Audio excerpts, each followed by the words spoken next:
पिछले भाग में आपने देखा कि शादी के एक सप्ताह बड़ी शांति से बीत जाता है, जब परिवार में सभी लोग राहत की सांस ले ही रहे होते हैं कि एक बार फिर कमला डरावनी और असामान्य हरकतें करने लगती है। कमला के साथ हो रही घटनाओं से शशि, कुलदीप और अखिलेश को इतना तो समझ में आ ही गया था कि कमला के ऊपर किसी प्रेत का साया है। शशि कमला के ऊपर से इस नेगेटिव एनर्जी को हटाने के लिए घर में एक छोटा सा हवन करने की कोशिश करती है, लेकिन कमला उसे भी पूरा नहीं होने देती और पंडित को चेतावनी देकर भगा देती है। शशि के पति अखिलेश ठाकुर को इतना तो समझ में आ गया था कि ये कोई बहुत शक्तिशाली प्रेत है जो इतनी आसानी से उसका पीछा नहीं छोड़ेगा, इसलिए वो शमशान में वास करने वाले अघोरी बाबा के पास जाता है और अपनी समस्या का हल करने को कहता है। अब आगे 15 साल पहले। मालकिन, सुना है आपको बाबा की देखभाल के लिए किसी आया की जरूरत है, हमें काम पर रख लीजिए। मालकिन, हम बहुत गरीब हैं, कोई सहारा नहीं है, सारी जिंदगी आप लोगों के पैर धो धो कर पिएंगे। कहाँ से आई हो तुम? किस गांव की हो? तुम्हारा पति, बच्चे, बाकी सब कहाँ हैं? कोई नहीं है मालकिन, हमारा इस दुनिया में कोई नहीं है। जिस गरीब के सर पर बाप का साया ना हो उससे कौन शादी करेगा मालकिन? बस हमें तो सर छुपाने भर की जगह मिल जाए, इससे ज्यादा की इच्छा नहीं है। पन्ना के आंसू को देखकर शशि का मन पिघल जाता है और वो अपने बेटे कुलदीप की देखभाल के लिए उसे अपने घर में रख लेती है। पन्ना ने जैसा वादा किया था, वाकई ठाकुर अखिलेश की हवेली में आने के बाद वो मन लगाकर अपना काम करने लगी। वैसे तो उसका काम सिर्फ कुलदीप की देखभाल करना था, लेकिन पन्ना कभी किसी काम से जी नहीं चुराती थी। अखिलेश की पसंद का खाना बनाना हो, उसके कपड़े धोकर आयरन करने हो, या फिर कुलदीप को खेलने के लिए ले जाना हो, आधी रात को भी उठकर अगर कुलदीप पन्ना का नाम पुकार दे तो पन्ना दौड़ी चली आती थी। पन्ना की लगन और मेहनत देखकर धीरे धीरे वो शशि की सबसे खास हो गई।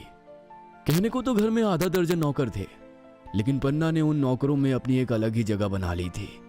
बाकी नौकरों को तमाम रोक टोक थी, लेकिन कुलदीप की आया होने के कारण पन्ना घर के किसी भी हिस्से में आ जा सकती थी। कुलदीप की देखभाल के अलावा भी पन्ना का यहाँ आने का कोई कारण हो सकता है, यह तो शशि ने कभी सोचा ही नहीं था। उसके हवेली में आने का कारण बरसों पहले हवेली के सीने में दफन हुआ वो राज था, जिस पर आज तक पर्दा लगा हुआ था। उस बंद दरवाजे के पीछे का राज कोई नहीं जानता था, इसीलिए पन्ना के बरसों उस घर में रहकर हाथ पैर मारने के बाद भी उसके हाथ कुछ भी नहीं लग रहा था। आज के दिन अखिलेश बाबा का जल लेकर घर लौट गया था। आज कमला अपने कमरे में अकेली सोई हुई थी। उसके कमरे को बाहर से कुंडी लगाकर उस पर एक मोटी लोहे की चेन भी लपेटी गई थी, ताकि किसी भी हाल में वो अपने कमरे से बाहर ना आ पाए। सभी अपने अपने कमरे में चैन से सो रहे थे। आधी रात बीतने के बाद एक काला सा साया आकर कमला के दरवाजे की चैन को खोलता है और अंधेरे में हवेली में ही गायब हो जाता है। कुछ देर बाद हवेली कमला की चीखों से गूंज रही थी। जैसे ही चीख पुकार की आवाज सुनाई देती है, अखिलेश, शशि और कुलदीप दौड़ते हुए ऊपर कमला के कमरे में पहुंचते हैं तो पाते हैं कि उसके दरवाजे पर लगी हुई लोहे की चेन और कुंडा सब कुछ खुलकर एक तरफ लटका है और कमरे के दरवाजे चौपट खड़े पड़े हैं। दौड़ते हुए वे लोग कमरे के अंदर पहुंचते हैं तो देखते हैं कि कमला अपने कमरे से गायब हो गई है। बाबूजी, ये कमला कहाँ चली गई और इतनी मोटी चेन अपने आप आखिर खुल कैसे गई? कुछ समझ नहीं आता कि रात होते ही आखिर इसे क्या हो जाता है। कमला के चीखने की आवाज नीचे तहखाने से आ रही है, जल्दी चलिए, कहीं वो खुद को कुछ नुकसान ना पहुंचा ले। सभी दौड़ते हुए नीचे तहखाने में पहुंचते हैं, जहां पर एक कमरे में छिपे हुए गुप्त तहखाने से कमला अंदर खुफिया कमरे में पहुंच गई थी। ये कौन सा खुफिया कमरा है माँ? आज से पहले मैंने तो कभी ये कमरा नहीं देखा। बेटे की बात सुनकर शशि थोड़ा घबरा जाती है और इधर उधर देखने लगती है। क्या हो गया कमला, क्यों चिल्ला रही हो? कमला अपने हाथों को जोर जोर से झटक रही थी और पागलों की तरह चीख रही थी। खून, खून, यहाँ पर खून है, खून बिखरा हुआ है यहाँ चारों तरफ। देखो देखो, वहाँ वो बैठी हुई है, वो बुला रही है मुझे, मैं नहीं जाऊंगी उसके साथ। देखो कमला, होश में आओ, कोई नहीं है यहाँ। देखो, मेरी बात पर यकीन करो, आंखें खोल कर एक बार देखो तो सही, वहाँ कोई नहीं है बेटा। नहीं, खून है यहाँ, वो कह रही है वो ले जाएगी मुझे, यहाँ खून है। कमला की बिगड़ी हुई हालत को देखते हुए कुलदीप, अखिलेश और शशि उसे उठाते हैं और तहखाने से लेकर बाहर आ जाते हैं और ले जाकर उसके कमरे में लिटा देते हैं। मुझे ये सब साफ करना होगा। मेरा पूरा शरीर खून से गंदा हो गया है। मैं नहाना चाहती हूँ। ठीक है, मैं पन्ना को बुलाती हूँ, वो तुम्हें नहला देगी। तुम बिल्कुल रिलैक्स हो जाओ बस। अखिलेश चुपचाप उसके नहाने के पानी में 2 बूंद बाबा की दी हुई अभिमंत्रित जल भी डाल देता है। सभी नीचे हॉल में आकर बैठ जाते हैं। तभी पन्ना दौड़ते हुए नीचे आती है। बहूजी फिर से वैसे हो गई हैं। मैं उन्हें नहलाने के लिए जैसे ही गुसल खाने में ले गई, वो जानवर की तरह गुर्राने लगी और पानी की बाल्टी उठाकर दूर पटक दी। मैं उनका कमरा बाहर से बंद करके आई हूँ। मेरी तो अब वहाँ जाने की हिम्मत नहीं है। अच्छा ठीक है, तुम जाओ, जाकर अपना काम करो, हम देखते हैं। माँ, एक बात बताओ, मैं इसी घर में पैदा हुआ, यहीं पर रहते हुए मैं 25 साल का हो गया, लेकिन आज तक मैं उस कमरे के बारे में नहीं जानता। फिर ये कमला उस खुफिया कमरे तक कैसे पहुंच गई?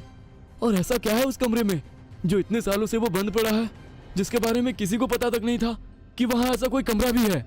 बेकार की बातों में दिमाग मत लगाओ कुलदीप। इस समय कमरे से ज्यादा जरूरी कमला की हालत है। ये सोचो कि तुम्हारी पत्नी ठीक कैसे होगी। अरे बहुत आश्वासन देकर विदा करके लाए थे हम कमला को। क्या पता था कि आने के बाद स्थिति बिल्कुल नियंत्रण से बाहर ही हो जाएगी। हम तो ये सोच सोच के परेशान हैं कि अगर कल को कमला को कुछ हो गया तो उसके माँ बाप को क्या जवाब देंगे हम। कुछ भी कहो, मुझे ऐसा लगता है बहू के साथ जो कुछ भी हो रहा है ना, वो सब इसी हवेली से ही जुड़ा हुआ है। अरे अच्छी खासी हट्टी कट्टी लड़की थी, इस घर से रिश्ता जोड़ने के बाद देखो क्या से क्या हो गई। कोई पहचान भी नहीं सकता, ऐसी हालत हो गई है बेचारी बच्ची की। चांद जैसा रूप था उसका। कमला की हालत पर चिंता जताते हुए अखिलेश ठाकुर अपने माथे पर हाथ रखकर बैठे हुए थे। अब तो उन्हें बस किसी तरह ये दिन बीतने का इंतजार था, ताकि बाबा की साधना पूरी हो और वो आकर इस समस्या का कुछ तो हल सुझाए। अगले दिन सुबह 4 बजे ही ठाकुर की हवेली पर अघोरी बाबा दस्तक देते हैं। कहाँ है वो बच्ची? क्या ये जो जोर जोर से दरवाजा पीटने की आवाज आ रही है, ये वही है? बाबा, वो ऊपर अपने कमरे में है। हमने दरवाजा बाहर से बंद किया हुआ है। मजबूर हैं हम लोग, क्या करे कुछ समझ नहीं आता। जिस लड़की को इतने अरमानों से अपने घर दुल्हन बनाकर लाए थे, आज उसकी ऐसी दशा देखकर मन एक एक पल में 100 आंसू बहा रहा है। हम तो कहते हैं अगर ऊपर वाले को कष्ट देना था तो हमें देता। हमारी फूल सी बहू का जीवन शुरू होने से पहले ही क्यों बर्बाद कर दिया। थोड़ा धीरज रखिए, मैं अपनी तरफ से प्रयास करता हूँ ये पता लगाने का कि आखिर आपकी बहू के साथ ऐसा क्या हुआ है जो उसकी हालत ऐसी हो गई। आप एक बर्तन में अपने घर का जल भर कर लाइए। बाबा के कहने पर शशि एक बर्तन में जल लाकर बाबा को दे देती है। बाबा अपने साथ लाई हुई सामग्री को घर में बिछाते हैं और उसके बाद उस जल के ऊपर कुछ मंत्रों की क्रिया करने लगते हैं। कुछ देर तक जल को अभिमंत्रित करने के बाद आपके घर में अवश्य ही कोई ऐसा हिस्सा है जहाँ से ये सब शुरू हुआ है। क्या आप जानते हैं वो कौन सी जगह है? ऐसी घटनाओं का केंद्र अवश्य ही होता है। नहीं बाबा, हमें इस बारे में कुछ नहीं पता। पहली बार तो जब बहू विदा होकर हमारे यहाँ आई तो वो आराम से अपने कमरे में सो रही थी और तभी पहली बार उसके साथ वो सब शुरू हुआ। ठीक है, आप मुझे उसके कमरे तक ले चलिए। बाबा वो जल लेकर कमला के कमरे की तरफ जाते हैं। वहां पहुंचकर, नहीं, यह वो जगह नहीं है। ठीक है, आप ऐसा करिए, उन सभी जगहों को मुझे दिखाइए जहां जहां कमला के साथ कुछ भी अनहोनी हुई है। बाबा की बात सुनकर अचानक ही कुलदीप को कुछ याद आता है। हाँ बाबा, कल कमला अचानक से तहखाने में पहुंच गई थी और वहां जाकर जोर जोर से चिल्ला रही थी कि यहाँ पर चारों तरफ खून ही खून है। और सबसे अजीब बात तो यह है कि कमला तहखाने के जिस कमरे में पहुंची वो खुफिया कमरा था। उस कमरे के बारे में तो आज तक मैं भी नहीं जानता, फिर वो अचानक वहां कैसे पहुंच गई? जरूर उस कमरे का ताल्लुक इन घटनाओं से है। आप मुझे उस तहखाने तक ले चलिए। बाबा के कहने पर कुलदीप बाबा को उस तहखाने तक ले जाता है। वहां पहुंचकर बाबा वो जल का पात्र उस कमरे में रख देते हैं और मंत्र पढ़ने लगते हैं। देखते ही देखते पात्र में रखा हुआ जल जोर जोर से हिलने लगता है। मेरा शक बिल्कुल सही था, यही वो कमरा है जहां से इन सब चीजों की शुरुआत हुई है। इस कमरे में एक बहुत शक्तिशाली रूह का वास है। जल में हो रही हलचल बता रही है कि ये रूह कोई आम रूह नहीं है, ये एक शैतानी रूह है जो बहुत ताकतवर है। आमतौर पर यह जल इतना जोर जोर से हिलोर नहीं मारता जितना इस बर्तन में मार रहा है। आप सब लोग इस कमरे से बाहर चले जाएं। यहाँ रुकना आपके लिए ठीक नहीं है। बाबा सभी को लेकर उस तहखाने से बाहर आते हैं। ये कमरा आपकी हवेली में कब से है? आप कुछ तो जानते होंगे इस कमरे के बारे में, वरना इस तरह से इसे खुफिया रखने का कोई तो मतलब है ना। जरूर कुछ तो राज है इस कमरे के पीछे। बाबा, वैसे तो ये हवेली मेरे पुरखों के जमाने की है। मेरे दादा के पिता ने ये हवेली बनवाई थी, लेकिन मेरा बचपन इसी हवेली में बीता है। मुझे अच्छी तरह याद है, पहले यहाँ ऐसा कोई खुफिया कमरा नहीं था। इस कमरे को छोटा करने के बाद ये खुफिया कमरा बनाया गया है। अब किसने किया और क्यों किया, ये तो मैं भी नहीं जानता। यदि आप कुछ जानती हैं तो बता दीजिए। वैसे मेरे पास तो सच पता करने के और भी तरीके हैं। मैं अपनी सिद्धियों से उस आत्मा से सारा सच पता लगा सकता हूँ, लेकिन ऐसा हो सकता है कि उसमें लंबा समय लग जाए और उतने समय में आपकी बहू को यह आत्मा कोई नुकसान पहुंचा सकती है। जरूर आप लोग कुछ ना कुछ छुपा रहे हैं। अगर सच नहीं बताना चाहते हो तो ठीक है, लेकिन फिर आपकी बहू की जान बचाने की मेरी भी कोई जिम्मेदारी नहीं है। मैं अपनी तरफ से सिर्फ प्रयास कर सकता हूँ। आपने बताया था कि आपकी बहू के सुहाग के सामान के साथ भी कुछ छेड़छाड़ हुई थी। जी बाबा जी, हमारी बहू की सुहाग की चूड़ियों की जगह न जाने कहां से काली चूड़ियां आ गई थी।